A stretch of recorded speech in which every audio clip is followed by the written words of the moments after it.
এই সংসারে সব থেকে বড় ব্যক্তি কে? আপনি বলবেন এই কেমন ধরনের প্রশ্ন, কিন্তু এটা হলো সব থেকে উচিত প্রশ্ন। কেউ এর উত্তর দেবে যে সেই মহাপ্রতাপী রাজা, তিনি হলেন সব থেকে বড় ব্যক্তি, সেই বড় রাজনীতিবিদ, তিনিই সব থেকে বড় ব্যক্তি। আমি আপনাকে জানাই যে সংসারের সব থেকে বড় ব্যক্তি হলেন তিনি, যার সাথে দেখা করলে আপনি নিজেকে ছোট মনে করবেন না।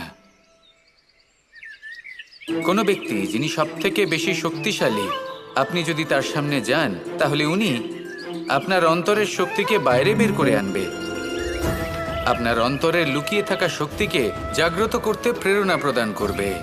তিনি হলেন বড় ব্যক্তি, তিনি হলেন মহান ব্যক্তি। তিনি নন যিনি নিজের বল এবং ঐশ্বর্য দ্বারা আপনাকে তার সামনে ছোট প্রমাণ করবেন। এবং সেই জন্য মহাদেব আমার আরাধ্য হলেন আমার খুব প্রিয়। কারণ রাজা হোক বা ফকির, কেউ যদি ওনার সামনে যান তাহলে সে নিজেকে ছোট মনে করেন না। আপনিও যদি জীবনে অনেক বড় হতে চান তাহলে কাউকে কখনো নিজেকে ছোট মনে করতে দেবেন না। তার অন্তরে বড় হয়ে ওঠার প্রেরণা প্রদান করুন। আসুন আমার সাথে ভালোবেসে বলুন, রাধা।